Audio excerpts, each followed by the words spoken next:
and when I opened the lid and looked inside, my heart nearly stopped. There was a gun inside of it. As far back as I could remember, my parents had never owned a firearm.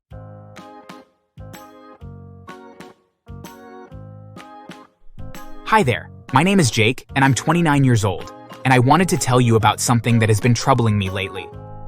Although in truth, it's actually a very old problem that has persisted since childhood.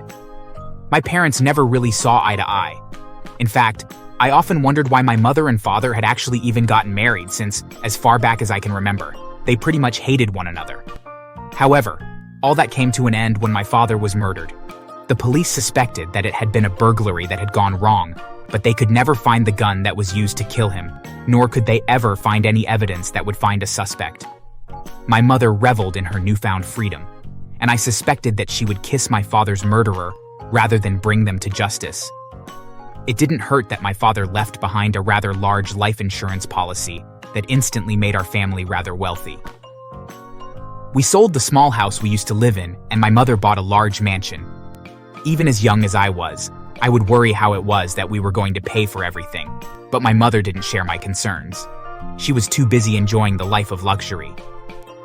My brother Tom seemed to be in the same boat as our mother, but he had always taken her side with everything. Whenever our parents would fight, he would always find a way to think that our father had been in the wrong. It didn't matter what they would argue about, he would have her back. It didn't hurt that he bore a strong resemblance to our mother, while I was the very image of our father. This fact alone made my mother despise me, and she always favored Tom.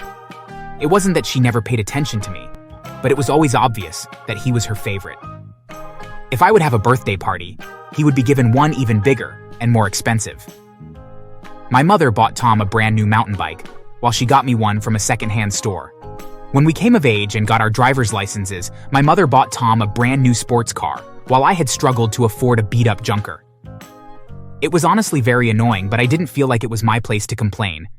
I had always just felt that I had to endure it until I could move out and just focus on my own life. And when I turned 18, I did just that. I knew that my mother wasn't going to pay for my schooling, but luckily, I was able to find a scholarship that would pay for a large amount of my tuition. When my mother found out that I was going to school, she was very upset though. Why are you going to school? I need you to get a job and help support the family. But Mom, if I go to school to become a dentist, then I'll make good money. Besides, don't you still have a lot of money left over from the life insurance policy from Dad? Don't you talk back to me. And yes, I do. But the money from your father isn't endless, and we have bills to pay.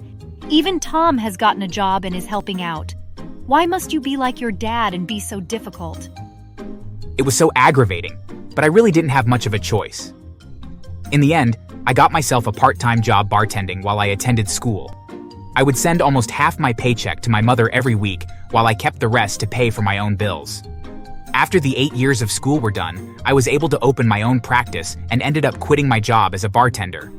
I knew that I would make more money, but I didn't realize just how much more it would end up being. However, I never changed the amount that I would send to my mother. Even though nothing changed, my mother still called me up to complain that she wasn't receiving more money than she had in the past.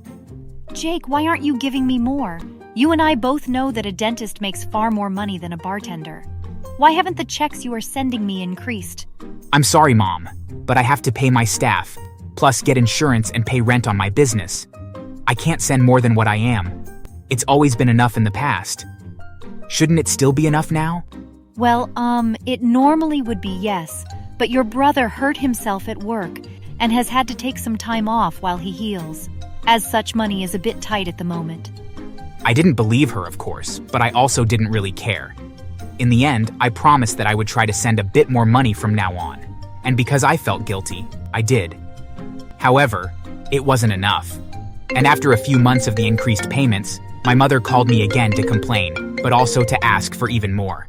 Jake, I could really use a large sum of money. I know that you have bills to pay, but your father's life insurance money didn't go as far as I would have liked, and we are in rough shape. Please, I don't want to lose the house. Can you please send me $10,000? I know it's a lot, but I don't want to live on the street, please. Again, something about her request didn't sit well with me, but in the end, I just felt that I had no choice. The idea of my own mother being homeless pulled at my heartstrings, and in the end, I gathered up the money and sent it to her. Just as before, though, a few months passed, and then she called again to ask for another $10,000. Please, Jake. With your brother still not able to work and my own job not paying that well, we could really use the help. But what did you do with the other $10,000 I sent you? Also, if you can't afford to live in that mansion, couldn't you sell it and buy a place that you can afford easier? What are you saying? This is our home, and I spent the other money on bills and food for your brother and I. How can you be so heartless? You're just as greedy as your father was. I was so angry how she kept speaking so ill of myself and my deceased father, and even though I sent her the check, I made a point of going over to her house to see what exactly was going on. When I arrived, no one was home, and I let myself in as I still had a key. Making my way to my mother's office, I began to go through her desk to see if there was any paperwork that would show what she was spending my hard-earned money on. There were a few bills on her desk, but none of them were very expensive. But in the bottom drawer of her desk, I found a bank statement. It showed the amount of money in her personal account, and while she had inherited over $250,000 when my father died, she had invested the money very well. So much so that there was still well over $400,000 in the account.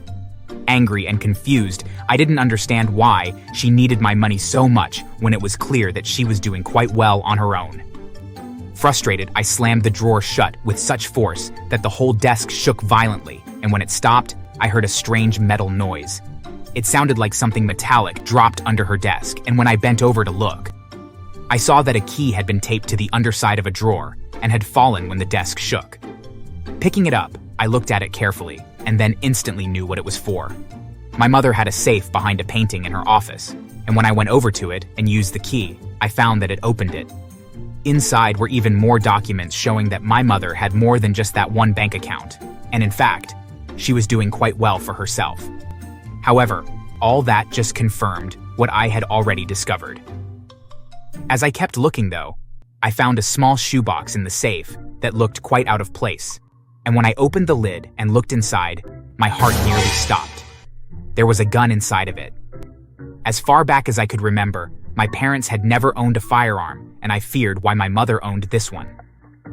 Careful not to touch the gun, I closed the shoebox and slid it into a backpack that I had brought with me, and then made my way outside. As I did, my brother Tom pulled into the driveway driving a luxury car. The car was brand new, and I could only guess how he was able to afford it without having a job.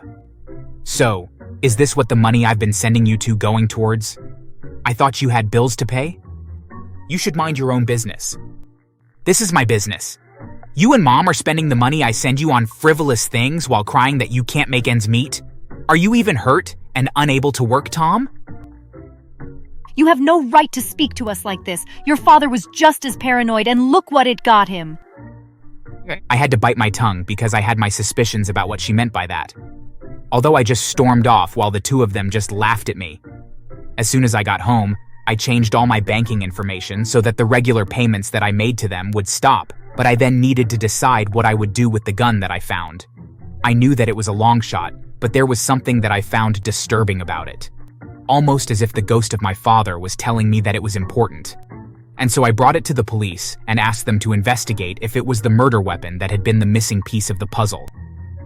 After so many years, they were blown away that I had been the one to find it, but they confirmed that it was indeed the murder weapon, and there were only one set of fingerprints on it. The next day, the police brought my mother in for questioning and even fingerprinted her at the same time.